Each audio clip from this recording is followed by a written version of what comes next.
سلام البنات، كنتمنى تكونوا بألف خير وبصحة جيدة. كالعادة مرحبا بكم في قناتي صوفي هوم، ومرحبا بكم في وصفة جديدة.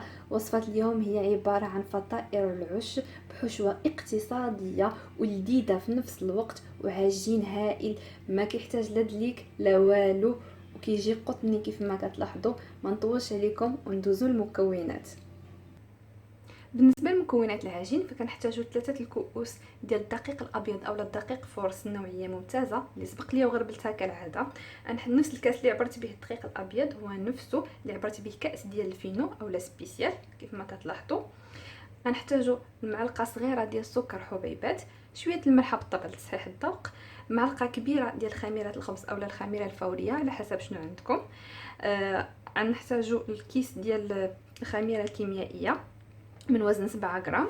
نحتاجو دانون طبيعي يعني دانون مسوس، بياض بيضه والصفر من بعد نحتفظوا به. نحتاجو ايضا 4 كاس ديال زيت الزيتون يعني زيت البلديه، والماء بالطبع دافئ اللي غنجمع به العجينه. فاول حاجه غادي نضيف النواشف، يعني غنضيف سبيسيال، السكر حبيبات وسنيده يعني كاع النواشف ونحركهم. عاد نضيف البياض البيضه والزيت ودانون.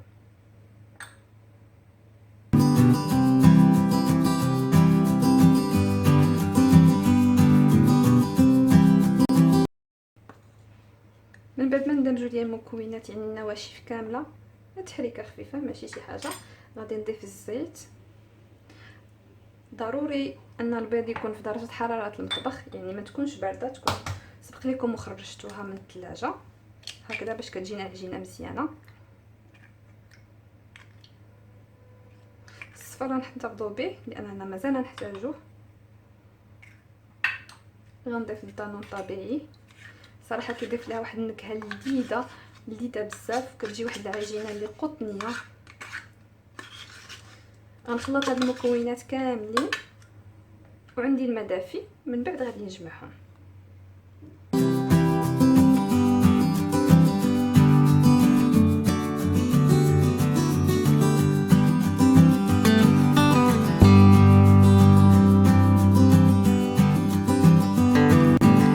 اذا هذا هو الشكل ديال العجينه من بعد ما كتجمع لينا. كيف ما كتلاحظوا ما كتكونش كتلصق، اما كندلكها ما والو، يعني ما فيها لا تماره لا عذاب لا والو. فانا كندهنها بشويه ديال الزيت وكنخليها ترتاح. ضروري ما تغطيوها بالبلاستيك الغذائي او لا اي بلاستيكه عندكم. غندهنها مازال بزيت البلديه. بالنسبه لمكونات الحشوه فهما جد اقتصاديين وكيوجدوا بسرعه. فاول حاجه غادي نحتاجوا البصله اللي قطعتها على هذا الشكل هذا يعني شكل طويل، هي وفلفله حمراء وفلفله صفراء. انا اختاريت هذا النوع هذا، تقدروا تضيفوا الفلفله الخضراء اولا ديروا غير تكتفيوا بالخضراء على حسب شنو متوفر عندكم. نحتاجوا الحك واحد ديال الثوم. نحتاجوا المطيشه مقطع يعني حبه واحده مقطعه مربعات صغيره على هذا الشكل هذا.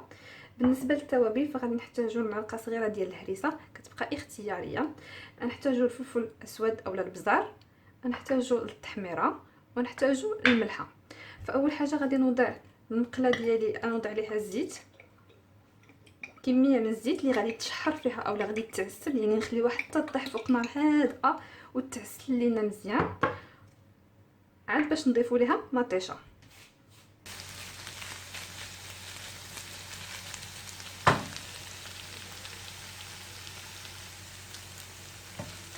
من بعد ما وضعنا البصله والفلفله على نار هادئه كيف ما كتلاحظوا تعسلوا لينا يعني طاحوا وتشحروا مزيان، غادي نضيف ليهم دابا مطيشه ونخليها حتى هي بدورها تطلق الماء ديالها وتعلك معاهم.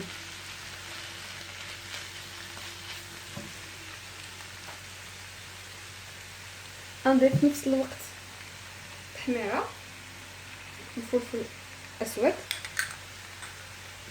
ونحركهم ونخليهم حتى يندمجوا.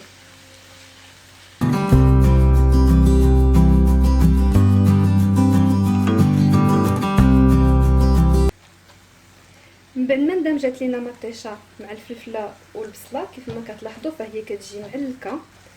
في هذه الاثناء هذه غادي نضيف ليهم الثوم ونضيف ليهم الهريسه اللي كما سبق لي قلت لكم كتبقى اختياريه على حسب الذوق. وغادي نحركهم مزيان ونطفي عليهم البوطه ونخليهم حتى يبردوا. من بعد ما ارتاحت العجينه لمده ديال نصف ساعه كيف ما كتلاحظوا فهي خمرات وطلعت بهذا الشكل هذا.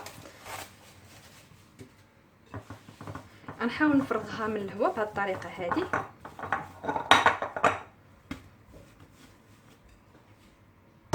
نشكلها على شكل مستطيل ونقطعها لكويرات اولا كويرات صغيره.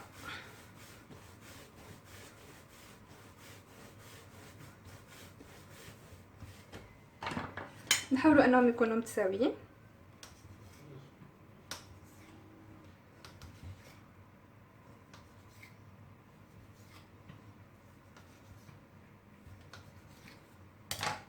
بهذه الطريقه هذه. ناخذ اللاطه اللي غادي تدخل الفران. من الاحسن انكم توضعوا لها ورق الطهي الا كان متوفر اولا دهنوها، هكذا كتضمنوا انها ما تلصقش ليكم. فغادي نحاول نشكلهم على شكل كرات ونوضعهم مباشره فوق اللاطه.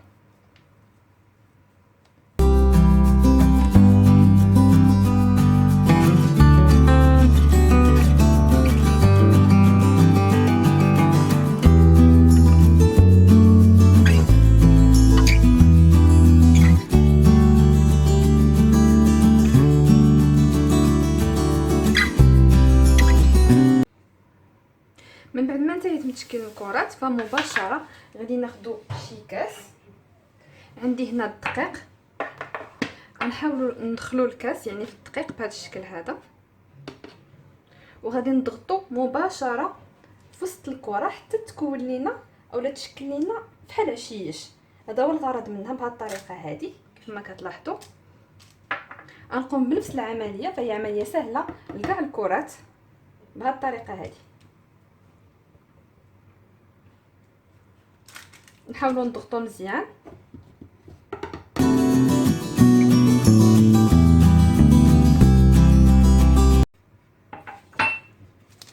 فهادو هما الشكل ديال العشيشات ديالنا، كيجيو على هذا الشكل هذا. صراحه شكلهم كيجي رائع ومنظرهم ولا المذاق ديالهم كيجي لذيذ بزاف. بالنسبه للحشوه انا خليتها بردات. فاول حاجه غادي ندهن صفر البيضه اللي بقى ليا، طفت ليه معلقه ديال الخل، حركتهم. غادي ندهنهم هما الاولين، من بعد نرشهم بشويه ديال الجنجلان بيض وكحل.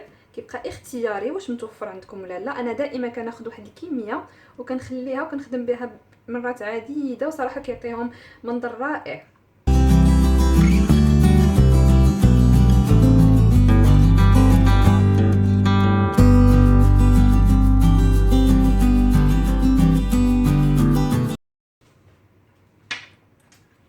من بعد ما ساليت من الدهن ديالهم ورشان ديال الجنجلان البيض والكحل، فغنعمر الحشوه. نحاولوا نوضعوها الوسط، يعني طريقه سهله بهذه الطريقه هذه، ما كتاخذ لا وقت لا والو، وحشوه كيف ما لاحظتوا اقتصاديه ولذيذه في نفس الوقت.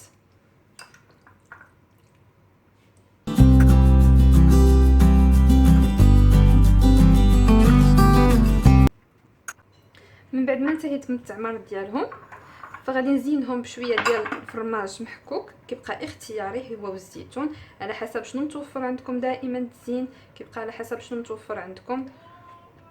في هذه الاثناء هذه انا شاعله الفران في حراره مرتفعه، غندخلهم يتحمروا من التحت ومن بعد من الفوق.